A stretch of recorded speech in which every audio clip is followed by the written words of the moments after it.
What's up guys, welcome back to my YouTube channel Xman and Coke. Today we're going to make pork rashers with 3 different recipes. Stay tuned. Where does pork rashers come from? Well, that's very easy. Thanks for asking. It's basically pork belly cut thinly. If you cut it any thinner, you're going to get streaky bacon. Thank you very much. That's very interesting. I hope that shed some light. Let's get straight into this. For you guys that's still watching and haven't subscribed yet, please consider doing so. We'd love for you to join our channel. Let me introduce you guys to all our ingredients that we're going to use today. We've got some barbecue spice here. Over here some honey, a lemon with our lemon squeezer. We've got our favorite peri sauce. And then right at the end here, we've got Freddy Hirch pineapple and honey spice. One of my subscribers said, what do you do if you can't find your favorite honey glazed pork rashers in your local store? We thought it good to come up with 3 recipes, one being your honey glazed that you can do at home, and 2 others that will definitely blow your mind. So our 3 recipes today, it's very straightforward, very easy. Freddy Hirch spice for the local guys, honey and pineapple spice. Our second recipe is going to consist of our peri sauce, lemon juice and some honey, and our third recipe is going to be your favorite barbecue spice mixed with some honey. You want to add your honey and pineapple spice from Freddy Hirch. You can be very liberal. Make sure it's sealed, get rid of all that air that's inside, and then mix it. Once you're happy that it's mixed, we move on to the next one. For your second recipe, you want to add some barbecue spice. Thereafter, you want to add some honey, get rid of all the air, and seal your bag up.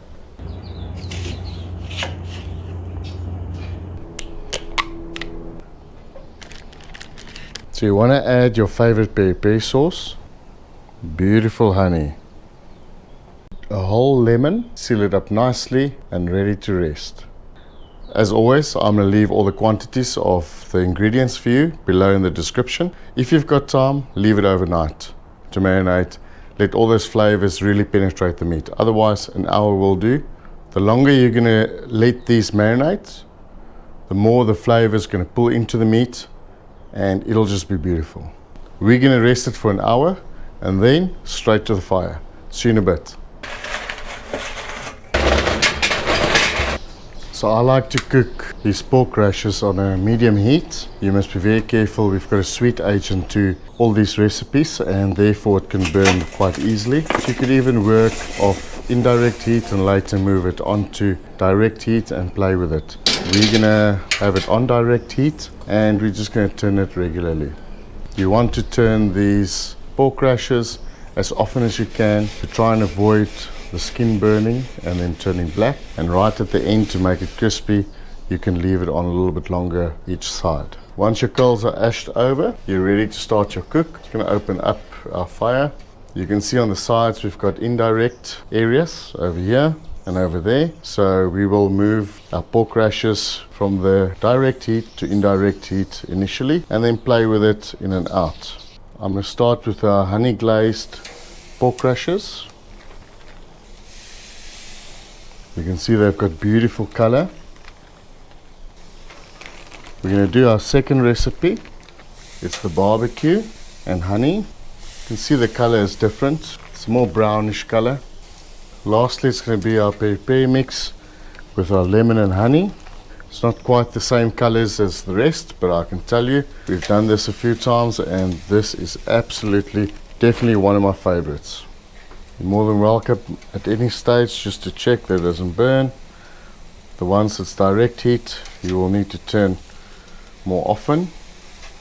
You will find that 1 or 2 of these recipes will burn easier than the others, and that's because of the sweetness content in the recipe. We like it crispy and charred, and therefore we leave it on a little bit longer. So we make sure that there's a bit of blackened to the fat.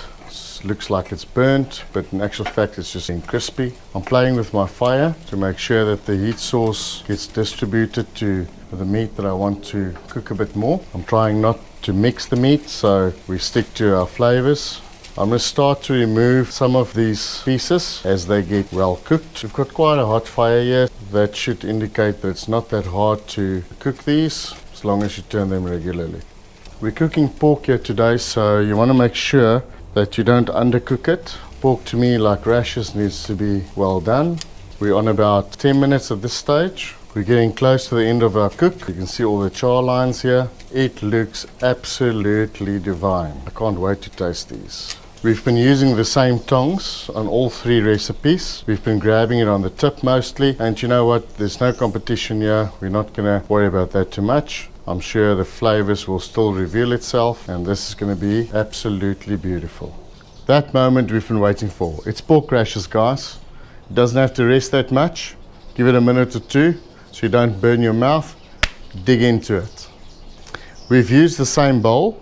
We did clean it. Always make sure that you clean your bowl. You don't want the contamination from the raw meat to your cooked meat.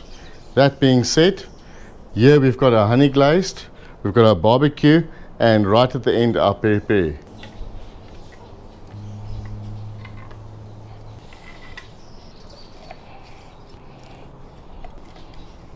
Honey glazed, guys, recipe number 1.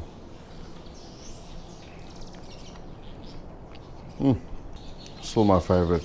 Let's go for recipe number 2. Barbecue.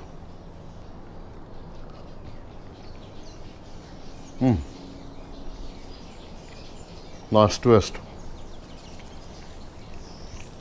Also very nice. It's got a sweetness to it with the barbecue, like sweet and tangy. It's fantastic. I'll have that any day. Nicely charred peri.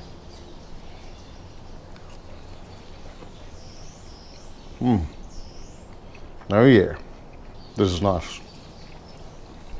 What's my favorite? It's very hard to say. I love all 3 of them. I like the traditional way, I like the barbecue, and I really enjoy the peri. All 3 are amazing. But if I had to be pushed and I had to choose, I would go for the last one, the peri. If there's nothing else on this shelf and you can't get your local and get your favorite honey glazed pork rashers, I'm definitely a peri kind of guy. Guys, I hope you enjoyed it, and if you did, you know the 3. Like, share, subscribe, enable those notifications so you get notified as soon as we upload a new video. Thanks for watching. We can't do this without you. See you in the next one.